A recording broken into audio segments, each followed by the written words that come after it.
This is a Main Hustle Media podcast.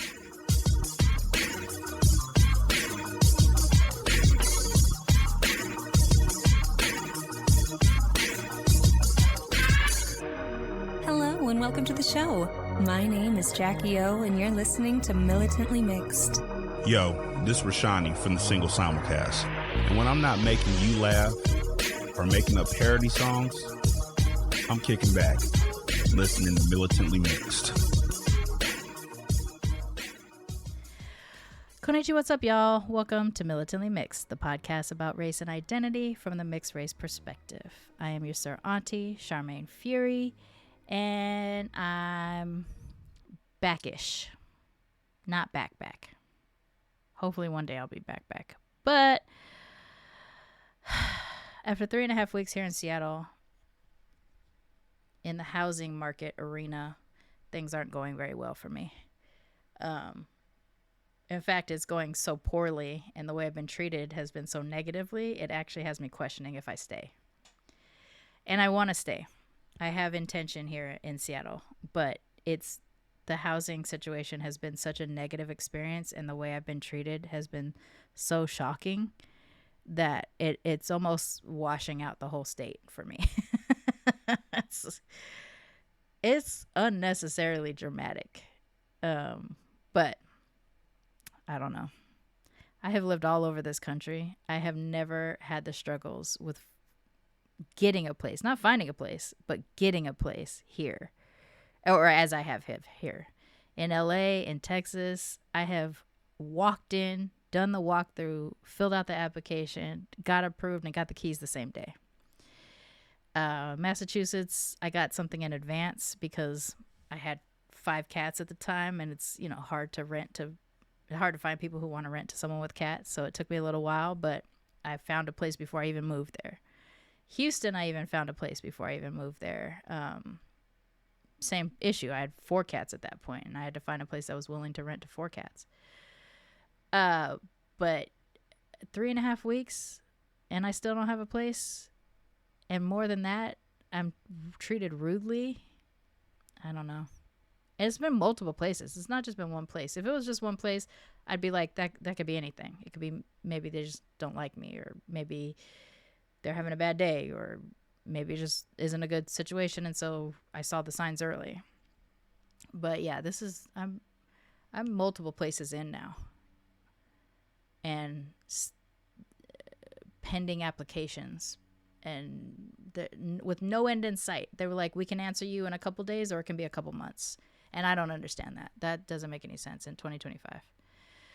So anyways, I had hoped that I could start having a more consistent schedule, but until I solve my housing issue here in this place, or if I decide that I'm not going to stick around, I'm going to put that on the back burner, and I'm not going to pressure myself into finding a way to do this sustainably while I'm still technically homeless. Thank goodness the place I'm staying in temporarily is so nice. It's just that it runs out on the 17th, and I can't rebook it, so I have to find a place, and I'm very frustrated. But that's not what we're here to talk about. What we are here to talk about is my first official, actual, real Militantly Mixed episode, legit Militantly Mixed episode, since my husband died. And before I share anything about my guest today, I do just want to express my deepest gratitude for how it went. I don't know how to describe this. I was nervous in setting up an interview with anybody and coming back because I just wasn't sure I was still the right main for the job. I was already struggling with it before my husband died, and then once my husband died, it was entirely back burner while I dealt with the early stages of my grief. And while that doesn't, my grief is not going anywhere. It's a part of me now. It's going to be a part of my future. It's going to be part of this show because I can't separate it from myself.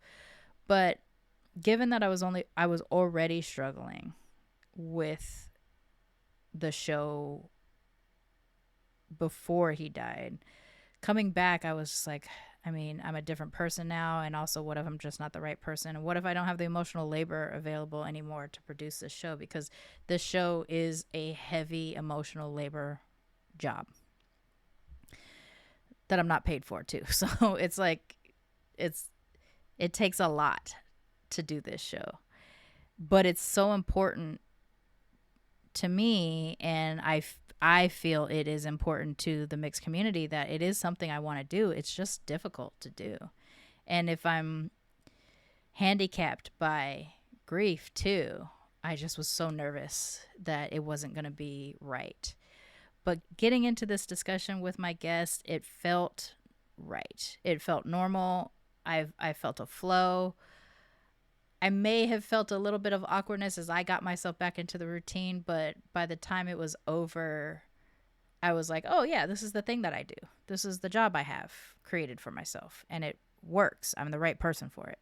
And so I really want to say thank you so much for giving me that. I mean, it might not have worked. I might not have been the right person for the job anymore. And it felt right when having this discussion. And I'm grateful for that. And I hope you all agree too, that it did go well once you hear it. My guest today is Shannon Luders-Manuel. She is an author of a recent memoir called The One Who Loves You, which is a tale of a biracial woman and just the complications of life, of being a mixed race person in an environment where only one race is fairly dominant, a disconnected, sometimes present father relationship, and how both education and religion played big parts in her life at different times. It is a really unique memoir in my view, because she had access to, I think she said 30 plus journals over the course of about a 10-year period between like preteen or like young teenager into adulthood. And she also has several letters from her father in that time period as well that she could reference. And so she had the opportunity to not just recall her experience or recall what she thinks she felt during those times, but she could actually read her own words and hear her own voice in crafting this memoir, which I just think is an amazing thing that she probably didn't realize she was giving herself, a gift that she was willing to give herself. The memoir, again, is called The One Who Loves You. And my guest is Shannon Luders-Manuel, who is a person I have met in Meat Space. I believe we've only seen each other the one time, and it was 7 years ago when we went to a reading at the Vroman's bookstore in Pasadena, California for Allison Hart, who wrote the book Mostly White, which if you've been with me for a while, you should probably be familiar with her, because I have referenced her and that book several times throughout the last 7 years, but also we did a panel together in 2020, decentering mixedness in Black spaces, which I think was very like a critical conversation for us to have in this community as mixed Black people. And that is the reason why I know Shannon. I went to this reading. After the reading was done, a bunch of us sat around talking after, and then a few of us ended up at dinner after, and we were all strangers to each other, but we decided to keep up the fellowship after the reading. And so since then, we've sort of circled each other's lives through different mixed things, Facebook, mixed groups. We also share a lot of friends or acquaintances that are professionally mixed. So I'm really glad to have been able to bring Shannon to the show, share about her memoir, but also feel a little bit like the Charmaine that started this show. And I got to have that with her. So without further ado, please join me in welcoming our latest cousin to the Militantly Mixed family, Shannon Luders-Manuel.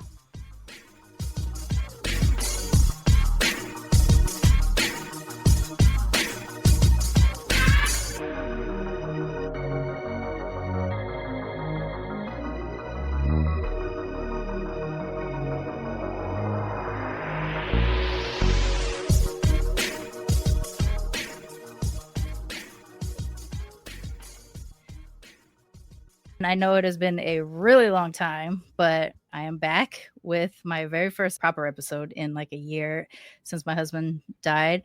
And I am here to share a huge memoir with someone who I've met in meat space, an actual person I've sat at a table with in flesh and blood. Shannon, why don't you introduce yourself and tell everybody why we're here? Okay.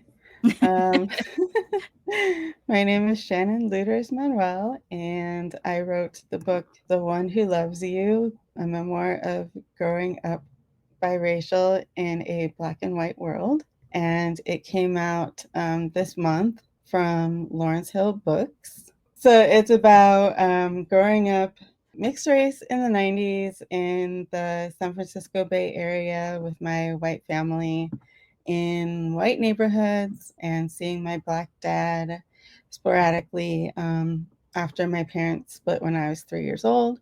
And he had an alcohol addiction. And so it talks about our relationship and the effects of, not having him in my life very much. And then becoming a born again Christian when I was 14 and feeling that father void with the church, and then finding myself in an abusive relationship, and then taking care of my father when I was just 24, when he was dying, and then coming out of religion, and that whole impact on me of,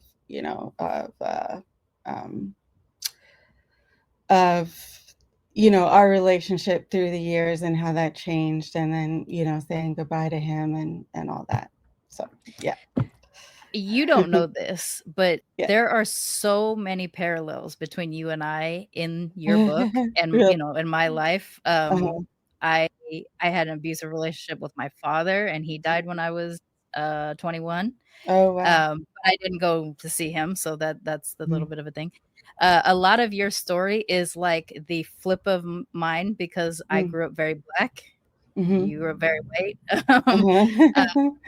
Santa Cruz. So there's places in which you're discussing, like when you're in the area and stuff like that, that I'm like, oh, I kind of remember that spot. Oh, It's like, wow. yeah. And then you moved to, like, you went to school in Amherst in Massachusetts. Yeah. I lived in Massachusetts for a period of time. So there's like all these little What? things. And then, you and I have talked about other places that you and I are both going to move or had moved. And I was like, Uh-huh. oh, yeah, I was there for that. And I'm there. So Oh, there's a lot of strange parallels between you and I in this wow. thing. But one of the major maybe themes or something that kind of comes up a lot in your memoir specifically is not fitting in. Mhm. Pretty much every chapter, every place you discuss an environment that you're in, you have this sense of not fitting in. And Mhm. most of the time that is racially. And sometimes that's just literally like, where the fuck do I fit in this world? Yeah. Do you fit now? Have you found a way to fit? Is that a big question? Starting off strong? I know, right? Yes and no. Yeah. Yeah, yeah. I would say, well, right now I live in Hollywood, and the area of Hollywood that I live in, I extremely fit into because there's like all races here. Even in my building, it's Mm. just tons of different races, and so I really fit in here. And just walking down the street, going to the store, the people who check me out at the grocery store, like I don't stand out at all. Yeah. I feel like I really fit in here, and I have mixed race friends, Oh, okay. and I have black friends, and I have white friends, and I have Indian friends, and I have, like all manner of friends and stuff. And my family has become more diverse. Like my extended family Mm. has become more diverse. So not more black people, but more of other races, Yeah. So, but as far as like, I'm still on my own. Like I'm still single, which I'm fine with, but it's like, in that sense, like, it's still kind of hard to find my place there. Sure. You know what I Yeah, mean? yeah. Like, so I still feel a little bit like a, what do you call it? Like a canoe. You know what I mean? It just kind of floating through. Yeah. Yeah. Yeah, a little bit like that. So, I mean, I'm happy with my life, you know. Mm. So, and it's not like, you know, it's not like I feel a loss or whatever, you know, Mhm. like, oh, I wish I was in a, what is it? No, no, no. I guess it's a kayak, right? A kayak's no, kayak's one person, a canoe's two people. I don't know. Whatever. Yeah. Well, I mean, I feel like generally a lot of mixed folks, especially as you're coming up in your identity period of life, like from 12 to, teenage, even early adulthood, where you're just like, Yeah. who am I? How do I fit? Yeah. Kids are already dealing with that. And then on top Yeah. of it, you add the fact that you're a mixed race person. And Yeah. then if like in my case, we're raised separately from one of our parents at a time. And in my case, like I kind of bounced between both parents. But you just when you're starting to feel like maybe I get what my identity is, that's when someone says something to you to point out you're an other in this scenario to me. And so let me make you feel like an other.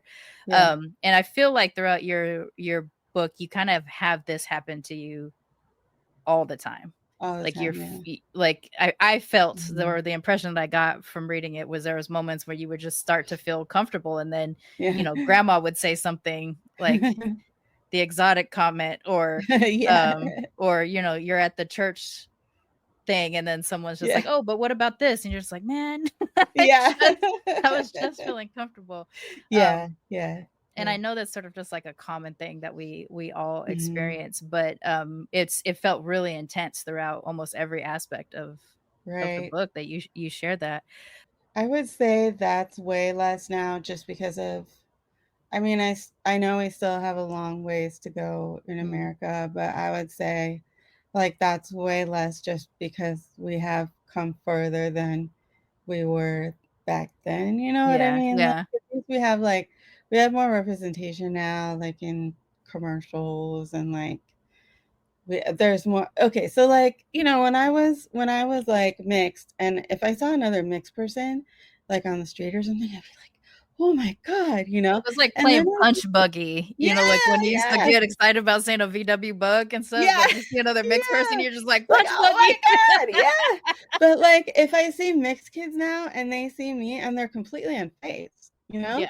Yeah. Because there's more of them. I mean, I guess it depends on where you live too. Mhm. Like, yeah, I'm sure if you're a mixed kid in like somewhere where there's Rural not more Ohio or mixed kids, something, yeah. yeah, then it would be a big deal. But so maybe it's more here, you know, if Mhm. a mixed kid sees me, they're like, who cares? You know Yeah. what I mean? Yeah, right. Like, because there's just so many. In my case, like, because I have biracial parents on both sides, all my Mm. uncles and aunts are mixed, all my cousins are Oh, mixed, wow. and then I grew up in a military family, so we're always living around mixed people. I didn't Mm. realize until I was much older that not everybody was like us. So Yeah, I wow. never really dealt too often with the otherness, except that, Mm. like, living in a Black neighborhood, some people would identify me as, like, the mixed girl or she's got a Japanese mom, versus, Mm. like, excluding me from Blackness. I Mhm. I didn't get the experience of being excluded from Blackness. Mhm. Um, but now, having done this show for 7 years, I have I have started to revert to this like I was saying a couple years ago, it was starting to feel like a snake eating its own tail because I was starting to get back to the same issues that I started the show with, Mm. work through all of those. And then suddenly the new generation of listeners were actually just starting right there at Mm. where I started the show. And it was kind of getting back. But now what I'm noticing is like mixed kids, and maybe because we both lived in LA and everything, mixed kids have a mixed identity a far earlier than we did Mm. coming up, being born in the late 70s and, coming up in the 80s and 90s. Mhm. They kind of came to it far earlier in the same way that like kids can be gay early, like not be gay, but Mhm. kids would be out, Yeah. earlier Yeah. and everything like that. And they're just like far more comfortable in their identity at an earlier age than we got to be. But now there's the exclusion of like mixed actually is an other, even in the brown, whatever our brown is. And that wasn't my experience growing up. So Mm. I think it's interesting to see like we're still in our late 40s or mid 40s excited to Yeah. see mixed people, but like someone Yeah. who's 20 is just like, so what? Yeah. Who cares? So they're mixed too. I Yeah. mean, I get excited when I see someone even remotely mix the same because I'm Black, Japanese, and white. And so Yeah. you hit any of my quadrants and I'm just like excited. Uh-huh. Uh-huh. But that doesn't seem to be like the kids nowadays. Yeah. Doesn't seem to be their experience.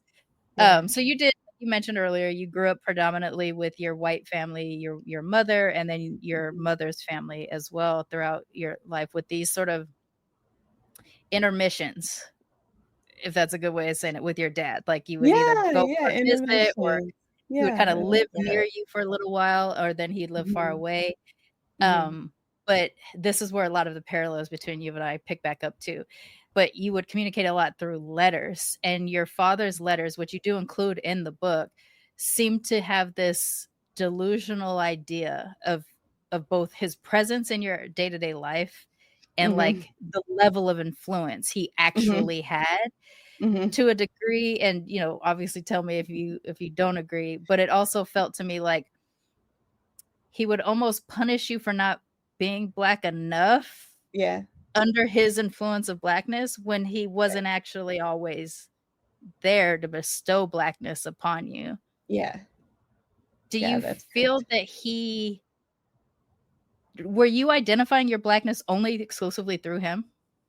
Can you expand on that a little? Like, something you say in the book a number of times is like, because you had curly hair, you could see your Blackness Mhm, there. You and your dad, when you would have a similar afro shape to your mhm, father's hair, you would feel connected in that way. Or the fact mhm, that you resemble or something like that. mhm. If he wasn't around, did you feel like you had access to Blackness in any way, shape, or form? Or did you need him present to sort of back up any Black identity? Um, yeah, I mean, I knew I was Black. Like, my mom would give me books and stuff, you Mhm. know? She would give me books, she would give me dolls, so she was also, like, supporting my Blackness and, wanted to, like, give me, like, a positive, sense of Blackness, but it was okay, I always get ephemeral and ethereal mixed up. It was, whichever one that is. It's Whichever one is the correct word for that. It was like and it wasn't grounded in anything aside from those things, you know what I mean? Mhm. Yeah, yeah. And so, like, my dad was the only tangible. My my dad is the only tangible connection, yeah. Oh, because that reminds me, there's a moment in the book where you're really excited about, is it an African exchange student or somebody Yeah, who's living or connected to your yeah, relatives? it was she wasn't an exchange student, she was a friend of my cousin's who Okay. was here on, like, a work visa. Oh, okay. Yeah. But you got Yeah. excited thinking like you'll be able to connect, and Mhm. then even that person othered you Yeah. in Yeah. a way that you're just like, well, Yeah, she called me a half-breed, yeah. yeah. Oh yeah, man, when you have to dip into like, I have a very immigrant family, but when like the person who is the immigrant here Mhm. manages to make you feel like an other in your own space, and you're like, Yeah, what yeah. happened just now? Yeah. Um, I actually had that with a Japanese exchange student that lived with us who was in Oh, college. wow. We were college age, and Mhm. she kept calling me a foreigner, and I kept saying What? like, and she would say it to me in Japanese. She'd be like, she'd cook something, and I'd get excited, and she's like, "Oh, foreigners don't usually know what this is," and I was like, "I don't know how many times I had to tell you, like Oh my I'm gosh. Japanese," but because I wasn't born in Japan, I Mm. wasn't Japanese to her. But the fact Uh-huh. that she was living in my house Oh my gosh. be a foreigner, I was like, "Bro, come Oh on." my gosh. Um, it's already like you're already calling my Japaneseness into a question, but also Yeah. that's fine. So yeah, you didn't really have many opportunity. I mean, Santa Cruz, like I went to college there. Santa Cruz is a White. very white Yeah, place. it's a Like very of white all place. Bay Area, it's Yeah. super, super white. It even Mhm. has like one of the smallest Asian populations of all of Mhm. like the Bay Area, which is Mhm. fairly heavily Asian. Mhm. So I can imagine that touchstone being so challenging when you're having conversations or letters from your father that's just like, don't be Yeah. with a white person. Meanwhile, Yeah. you were with a white person to create me, but Yeah. also Yeah. what? Yeah. Uh, yeah, that's challenging.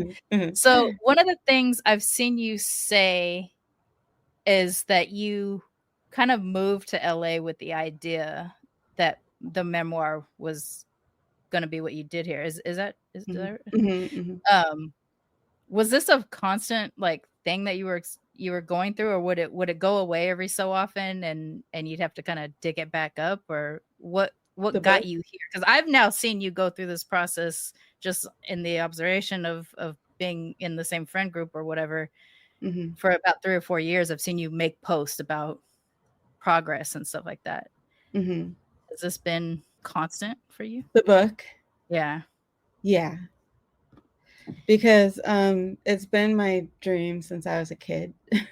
Mhm. So, it was like it's been, like, my number 1 goal, like, forever. So, I would say it was only on the back burner, like, sometimes okay, this is really weird, but, like, sometimes it was on the back burner because when I would start working on it, I couldn't stop. Oh, interesting. And I had to stop in order to, like, work. Like to function and pay bills. Yeah. And so sometimes I would worry about working on it because I couldn't say, like, "Okay, on Sunday between 2 and 4, I'm gonna work on the book," because, like, I was so passionate about it that I couldn't just flip it on and off like a switch like that, you know? Whatever was the original goal for you to do it as a memoir, because it's not like you're not a published writer. You've written articles and things like that I've seen over the years or whatever. But for Mhm. this to be like a very personal book and everything like that, whatever the original goal was, do you feel like in completing it that you met that, or did the journey take you in a totally different direction than you anticipated? No, it was the goal I had planned. Yeah, Yeah. it's that's Yeah, I was in I took a couple of writing classes here, just like 5 minutes away that were like critique mm, small critique group classes, and the one of the instructors suggested, like, because of my memory, for a while, um, I was having trouble with certain of the young chapters, and she's like, mm, "Well, why don't you turn it into a, novel?" And I was like, "No," no, yeah, it because didn't feel right. I was adamant about keeping it a memoir, so Well, it's crazy. You have so many letters and you have journals from those time periods that you reference, mhm, and in some cases, just like actually put into the text, into the book, and everything like that. mhm, But you do tell a story about how like your friend has a memory that you don't have, and yeah. you're just piecing it together, like you didn't remember remembering. Yeah. Which I thought was one of those, like, you said that in the book, and I was like, the amount of times I don't remember remembering, like, that's it really like, that moment kinda touched me because Yeah, I get what that must feel like, but yeah. I feel like, how lucky, well, maybe lucky, maybe it's a double-edged sword to have Mhm. those journals to Oh kind of my gosh, the inform. journals, like, the book would not be what it was without Mm. what it is without those journals, and I kinda wish I could still journal like that, but, yeah, I kept, like, 30 journals over, like, a Yes. 10-year period. It was insane. There were years where I had, like, the beginning of a journal, like, maybe 4 or 5 entries, and then I'd, Mhm. n Stop. not again forever, and then Yeah. I'd open a new book and I'd write a new Yeah. journal. Even right Yeah. now, I've been doing that, like, Yeah. through my grieving process with Mhm. Tristan dying, I started to write, and then the other day I found a notepad that was separate from a journal that I had started. And then, you know, I'm just like, I don't know how I will ever piece together what this last year was like for me. Yeah. But you were piecing together 40 years of a life Yeah. through this kind of stuff. So one of the big things, I already mentioned to you before we started that while I am an atheist, I don't know if maybe I didn't say this because my memory is also funky. I grew up in the church, but I was an atheist the entire time, Okay. and I had to perform belief Mm. because if not, my father was very abusive, so I had to perform belief that I didn't Right. have. But you kind of, this was like almost an attempt to fit in, like to find a friend. You got really heavy into this Yeah. particular church group, and it Yeah. gave you a safe space from your like family environment for a period of time. And then you seem to get kind of pretty intense into it and everything like that. But you were actually raised in a family that was not filled with non-believers, right? Right. Except my mom. Oh, and your my mom stepdad. did. Oh, Yeah. okay. Oh, yeah, that's right. There's But my mom is like the most liberal type of Christian you can be. So I mean, this relationship with your religion that you got kind of heavy into, it that guided like your education, it guided the relationships that you got into and everything like that. And you do get into it a lot in the book, but as you were starting to identify, I want to say, safety for yourself, that's when it kind of, you started to realize how much the particular maybe institution or branch or people that you were with maybe wasn't the safest thing for you. How is that adjusted now that you're apart from those relationships and things like that? Do you still, it wasn't clear 100% if you just like still believe but don't go to church, or it's a complete separation from the religion?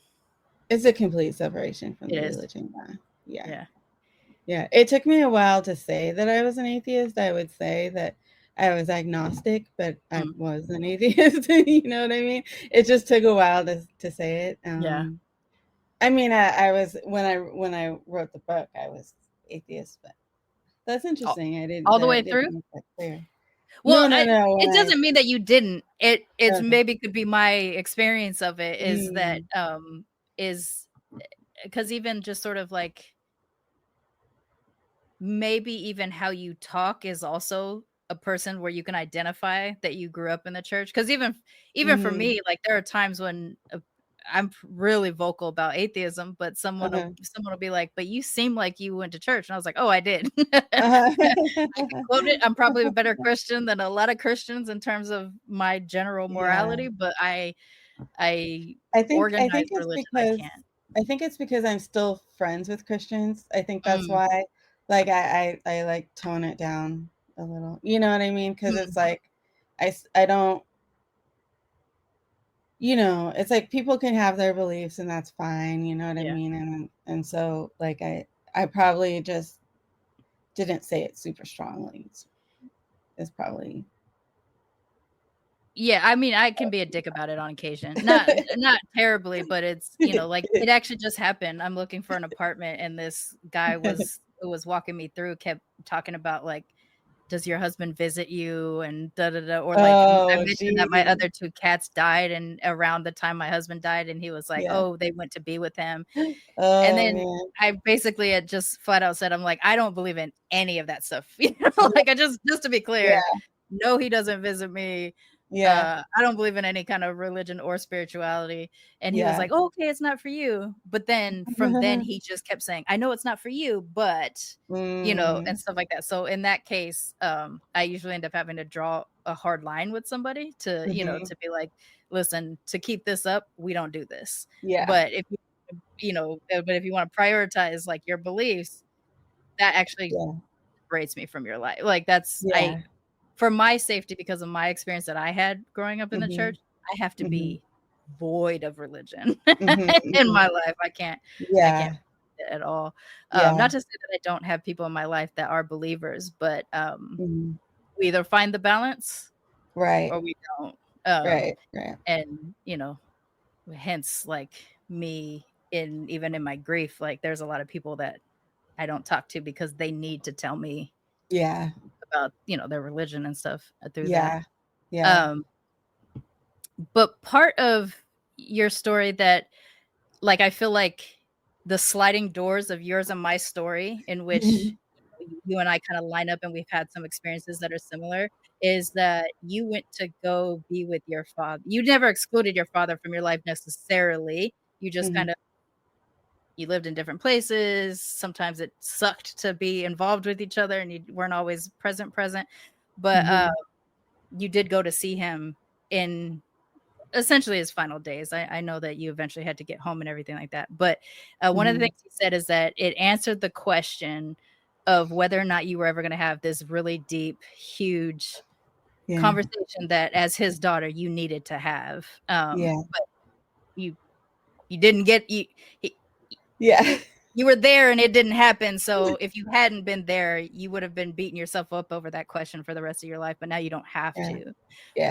Do you have a piece with like the relationship that you had? Because it seems like you've also gotten to know him better now that he's gone through like the research for this book and things like that, right? Yeah. No, I have a piece about it. Yeah. I mean, I am glad that we had the relationship that we did, I'm glad I got to know him as much as I did. And as I said in the book, like, that's largely due to my mom's influence because she made sure that he stayed in my life. I mean, it's due to my dad's too, but also my mom's because it was important to her. I mean, she could have cut him out. Like she could have, that could have happened. But separating the relationship they had from her feeling that you needed to know him and everything like that. There's moments, like, especially when you print the letters that he wrote you, that remind me so much of mine also. Like like a manner of speaking of this sort of like influence and presence, where it's just like, but bro. No, and that's been something and I like that you say that, because that's been something that's been kind of healing for me, because a friend in my critique group said the same thing, because she had a father like that too, know, and when she was reading the letters in the critique group, she said the same thing, that like, oh my gosh, my dad was the same way in letters. And I was like, oh man. It's so bizarre because like, so I had the choice when I was 17 and a half, after the court case that separated us and everything, the judge said, when you're 17 and a half, you can stop seeing him if you want to. But until then, you got to go on the visits. You got to do all this kind of stuff, whatever. And so when I turned 17 and a half, I called him and I was like, this is the last time we're ever going to speak. I ain't got no question. I don't care. Like, it's just done, whatever. And my punishment for no longer speaking to him was that I wasn't going to be able to know my half siblings. And so there are these full grown adults out there in the world that I'm related to and look exactly alike that I don't know as a result. I did try to get to know them, or my sister as an adult, or she was a teenager, but I was an adult, and their religion is so strong, it made it impossible for us to have a relationship. Also, their version of their father and my father, even though it's the same guy, those are two different dudes. And so I was reading those letters, and there was a few that I kind of went back to a couple times, because it was almost like I didn't have to deal with this stuff. Like, I didn't get that kind of stuff with my dad, but seeing it in writing, I was just like, oh man, so he wasn't unusual. Like, basically, like, there's other dudes like this. Because I always felt like it was such a weird experience that I would have, like, to convince him of who he really was not possible. Like, he had a very clear picture of who he was and what our relationship was. And so to see it was in a weird way kind of healing, even though I don't like, I did my years of therapy. I don't really suffer him very much, but seeing that, I was just like, oh my gosh. Like, it felt like I was reading, if it didn't say Robert C. at the end of those letters, I was basically reading something from Brad Franklin. That is so funny.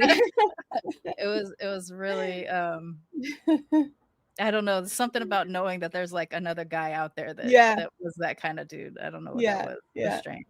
That is so funny. But in deciding, I don't know if you decided or if you felt like you had no choice, but while you were taking care of him for that very crucial like month or so that you were with him, did you resolve anything internally? Like besides the answering that question that you're not going to have this big conversation, were you able to take care of yourself in that? I don't know. I was so sleep deprived. Fair. Yeah, I didn't really have many thoughts at all. Seriously, like I slept like 2 hours a night, if that. I was a zombie. I don't know. Yeah. It was 2 weeks. I was there 2 weeks, and yeah. Was the book brewing in your mind then, or is it just like this is what just happened while you were writing it that you included this? Yeah, it wasn't brewing in my mind then. Yeah. I wrote about it a few years later, but actually the chapter or the chapter that starts with me arriving at his house. Well, actually the prologue. The prologue of me calling to finalize. Right, you do open it on that, yeah. Yeah. I wrote that like a few years after he died. And then also when I arrive at his house, you know, to take care of him. I know I wrote that a few years after he died, and I believe that started with the prologue, and so that's kind of where it all started. Though I did write stuff before then about like the mixed race stuff, but yeah. So it wasn't. I wasn't thinking about it then at the time in terms of a book, but I would say the only thing that I was working through mentally when I was there was the religion thing, you know. That was around the time you were having your separation internally. Yeah. And which is kind of the opposite of most people, you know. Yeah. That's fun. Actually, I've been asked that, like, did Tristan's death start to turn you towards God? And I was like, bro, I was 7 the first time when my dad decided to go born again, and he handed me, mind you, he was a drug dealer and abusive the whole time, but whatever. And he hands me this children's Bible, and he's like, read it because it's the truth. And I read it, and I handed it back, and I was like, no. Yeah. I'm like, I remember vaguely being like, even as fables go, these aren't good. So I had to really perform belief. I had to save lives. I had to speak in tongues. Oh, wow. Which I have told this story before. I don't know if I've told on this show or another one, one of my other things I do, but the tongues that I spoke. Do you remember the song by JJ Fad called Supersonic? Yeah. It's from the 80s. It's like a rap song, a three girl rap team. Yeah. Well, it ends with one of them going sumalama dumalama simalama dumalama simala, like it's part of a breakdown. And that's what I did. That's what I did. And it's funny because I grew up in Black church and I should have known better. And I got the side eye a few times. But the thing is, no one ever dined me out because no one wanted to admit they listened to secular music. But I got some eyes. For that one. But yeah, like it was really intense having to be in that environment. That's funny. But I think one of the things you say in your book that I can relate to this to a degree. I think our reasons are different, but it's somewhat similar. Like in losing the church, there is like that fellowship thing goes away. Like, you know, the sense of community and stuff like that. And for you specifically as a mixed person who didn't really have mixed community, church is where you really had community. And when that kind of slipped away, there was like, well, we got to start this shit all over again. You know, try to find try to build community somewhere else. For me, I miss like that kind of community thing, but also like the music. Me too. Because that music can be really intense and Mhm. then and emotional, but then I'll hear the word God or I'll hear the word Jesus and it takes me right out. Yeah. And I'm like, man, I really need like secular gospel. Like I need Yeah. heavy emotional gospel music that has Yeah. no relation to a deity in any shape or form. You know what I got into was karaoke. Oh yeah. Like going to the bar and singing karaoke. And like when everyone's singing along, it That has it the really same helps. effect. It helps with Yeah. it. Yeah. Yeah, I just there's just something about that part that I think is there's no secular version, there's no atheist version of it that Mhm. feels like nearly as intense, but I know what you mean. not enough to believe for me. Yeah, I know what you mean. Like um one thing when I was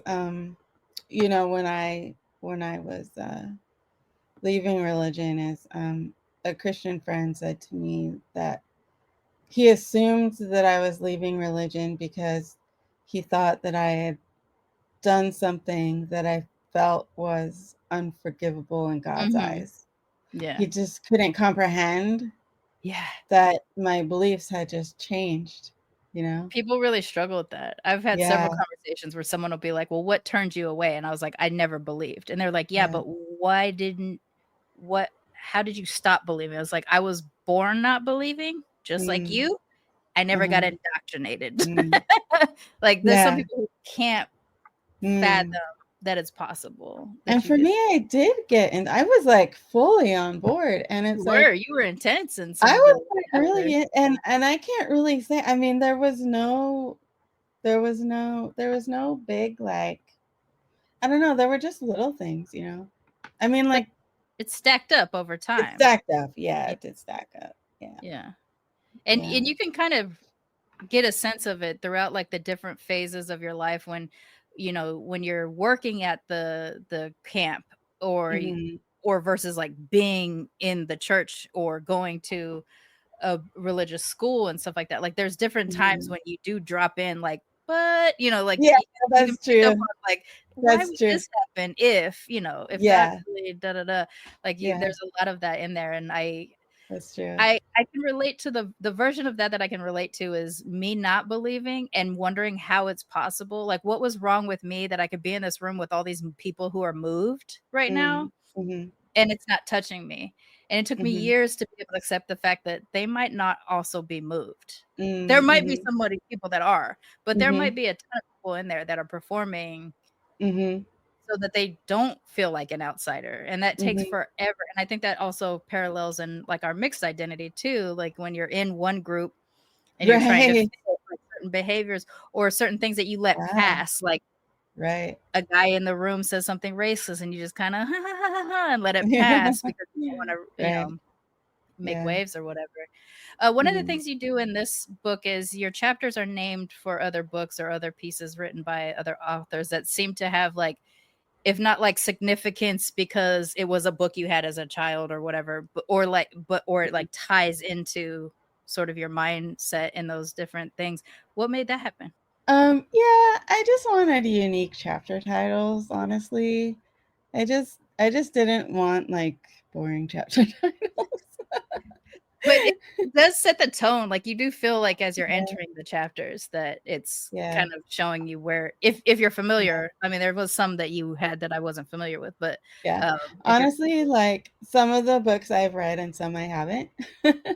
So, I should probably read all of them at some point. That's fair.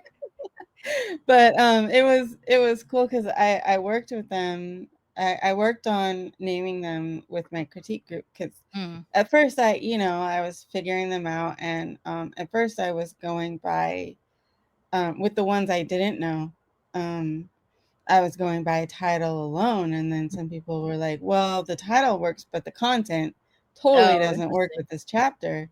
So then I was, like, going back through, and I was, like, trying to read, summaries, make sure that what was in the book actually matched what was going on in that chapter. Yeah. So, From yeah. the ones that I am familiar with, they Mhm. fit. They fit. I'll Cool. say that part. Yay! The ones that I'm familiar with. Um, Yeah. Now that you are published and it's out there in the world, Mhm. starting to make its rounds and everything like that, what is your next thing? What do you feel like? I mean, I imagine there's a huge weight if this being sort of a, multiple year endeavor Mhm. and it was something you thought about for a really long time. Had you thought about Mhm. what comes next? Yeah, I thought about what would come next before I finished the book.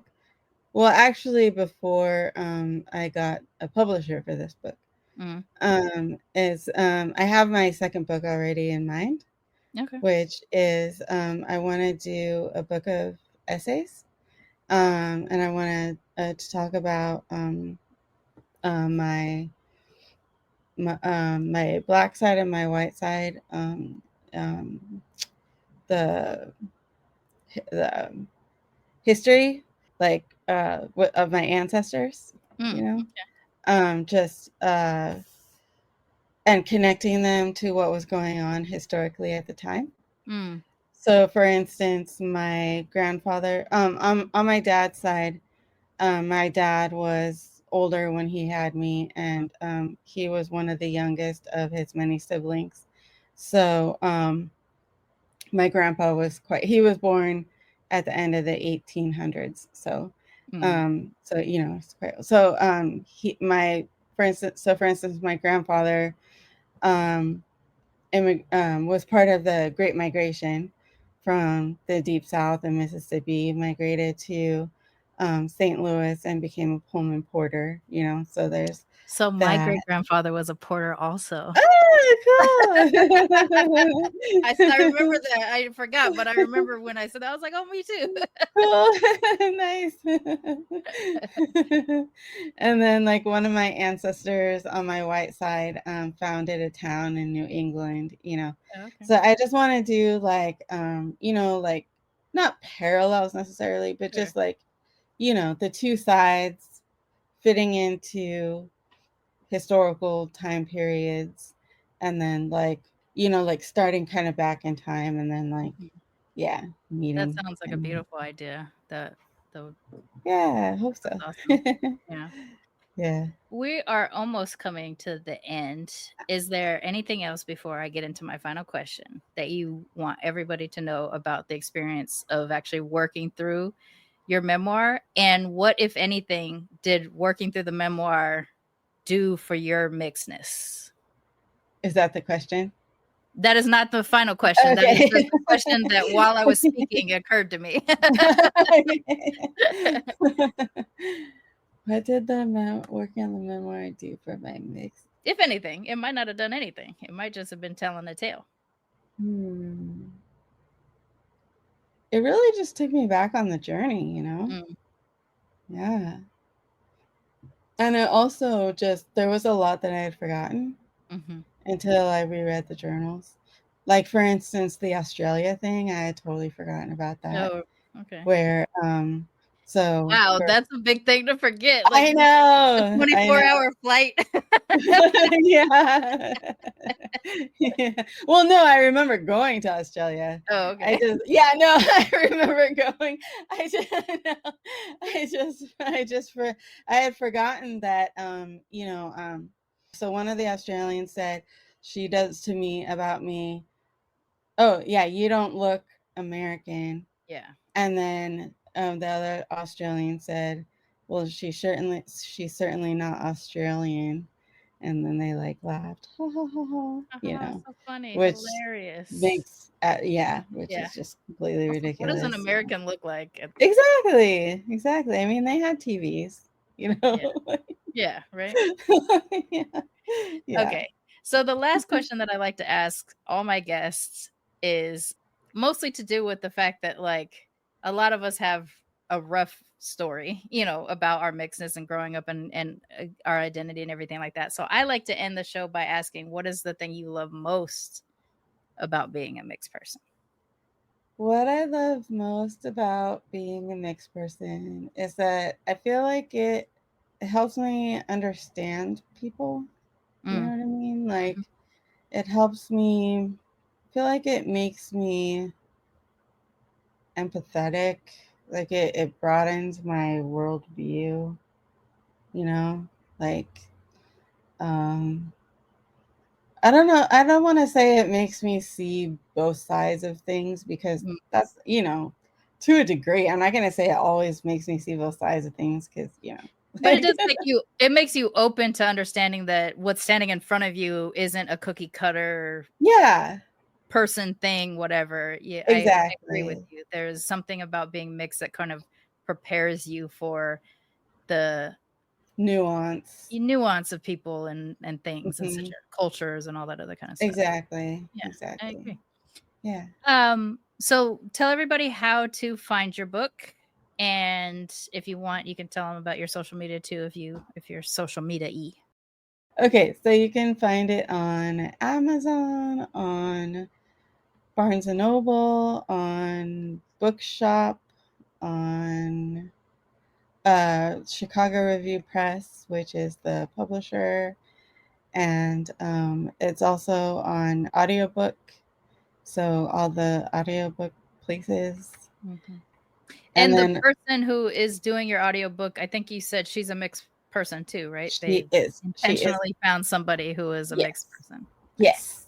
Yes. Excellent. Well She done. is Black and Dominican, raised by a white family, raised by white adoptive parents. Oh, so transracial and mixed. Yes. I've had a couple of those on the show before. Cool. Cool. It's a totally different experience too, Yeah. because how do you touch both your other cultures if you're being raised by someone of a totally different race? Yeah. Yeah. Cool. Oh, Social and then media? socials. Facebook, Instagram.